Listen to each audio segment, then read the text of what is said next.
Hello everyone and welcome back to my final video of the Into the Radius tips series. If you've reached this point then you've probably already played this game for at least 15 hours now and you know what's going on. So I'm going to briefly discuss the two endgame weapons, the SCAR and the DVL sniper rifle, and then I'm going to discuss what to do when preparing for the late game missions and the more dangerous ventures. So to start off with tip number 1, let's talk about the FN. With security level 5 being the final level of upgrades, you now have access to the FN SCAR. This rifle takes the same rounds as the sniper rifle and is arguably the best assault rifle in the game. You can attach a suppressor, a laser dot, and the sight of your choice, but I personally think that it's such a tiny improvement on the Russian assault rifles that it's probably not worth the massive cost. I personally stick with my OC-14 due to the mounted grenade launcher that it comes with and the all-round beastly design. But if you love the design of the SCAR, which I don't blame you for, then absolutely get it. Tip number 2, the best sniper rifle in the game is the DVL. It is essentially an upgraded Mosin Nagant. You have a better choice of scopes to attach, it deals more damage, comes with an integrated suppressor and an increased clip size of 10, so it's a massive upgrade to the Mosin Nagant. If you love sniping and you don't mind the loss of semi-automatic firing, then by all means go for it. But that loss of semi-automatic firing is a big deal, so you might choose to stick with the Tiger rifle, as this is still very good for end-game missions. Tip number 3, pick and choose which missions are worth your time. So in the late game, the missions can send you travelling all over the place. One mission had me travelling to 3 different zones, engaging in massive groups of enemies, and at the end of it, I just got $1,000 as my reward. I definitely spent more than $1,000 repairing my gear and replacing the ammo that I lost. So just pick and choose. I would personally recommend avoiding missions that send you to the Kharkov-Zoya train station. This place is full of enemies and you will genuinely spend thousands of dollars just replacing ammo. So if you're doing missions late game for cash, then stick to the simpler missions. Tip number 4, avoid the tank. This doesn't really need any explanation. It's a tank and you are just a guy with a gun. You are not going to win this fight. For real though, these things have over 1 million HP, and although it is technically possible to kill these if you have a backpack full of grenades, it's not even a little bit worth your time. Luckily, these things are easy to hear from miles away and they don't pursue you if you run away, so just steer clear.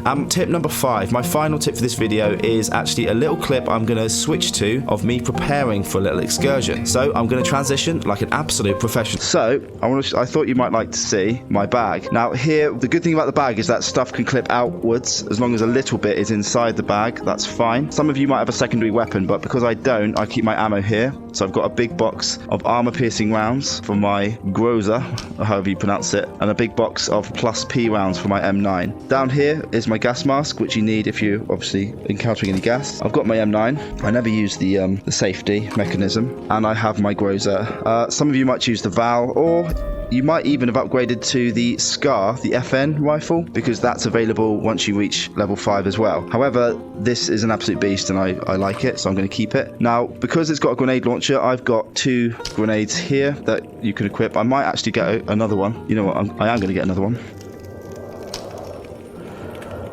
There we go.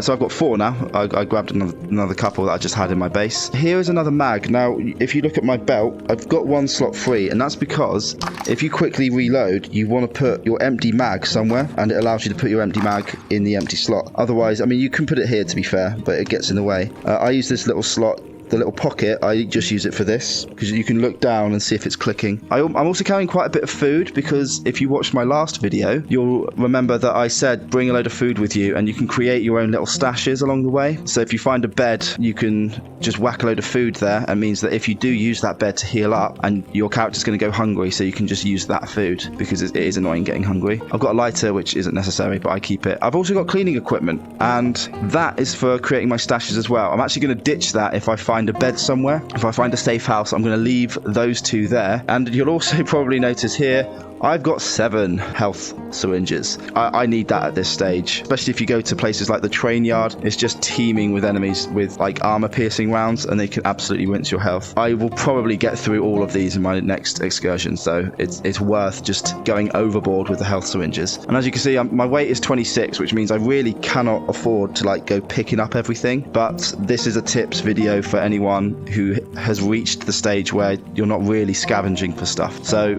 yeah, it's all about being prepared before you leave. One thing I will say, a nice little extra, my sink here, I keep a load of extra cameras because I'm sure if you've got to this stage, then you've done it before. You've accepted a paparazzi mission and forgot to get a camera. So I just keep a stash of those there in case I forget when I'm on my way out of base. But that's it, basically. I keep a knife for spare.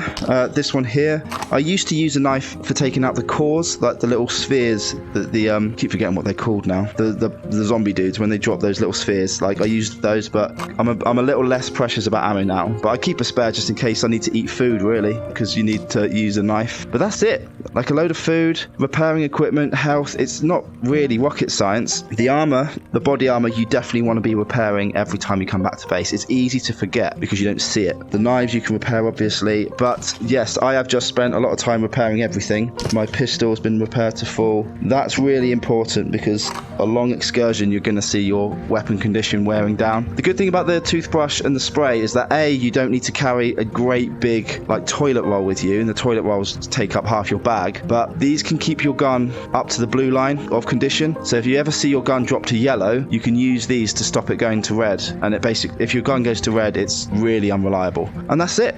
So if you are prepared when you leave your base and you have armor piercing, like the best ammo, a good, real decent assault rifle, you're going to be fine as long as you've got enough health to see you through, and yeah, to a lesser extent, food and repair stuff. But I definitely would recommend you bringing those. Really, I'm not looking to scavenge a load of stuff. The rest of the weight here, I do like to keep below 30 kilograms, but the rest of the weight is essentially just going to be for the artifacts that I pick up and any quest items I've got. Honestly, guys, at this stage, I think you know what you're doing. Just be prepared, repair stuff, have enough ammo, have enough health, and that's it.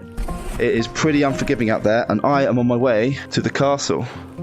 So there we have it. Those are my final 5 tips to help you in this game. I'm probably going to play this game for a few more hours, but I'll soon be done with this game and ready to move on to my next one. It's genuinely been an absolute blast playing this game, and I'm going to make a review on it soon. So make sure you subscribe to the channel if you want to hear my in-depth analysis of this game. This series has been a great boost to my sub count, so I want to thank all of you guys at home for watching and subscribing to the channel. I'll see you guys next time.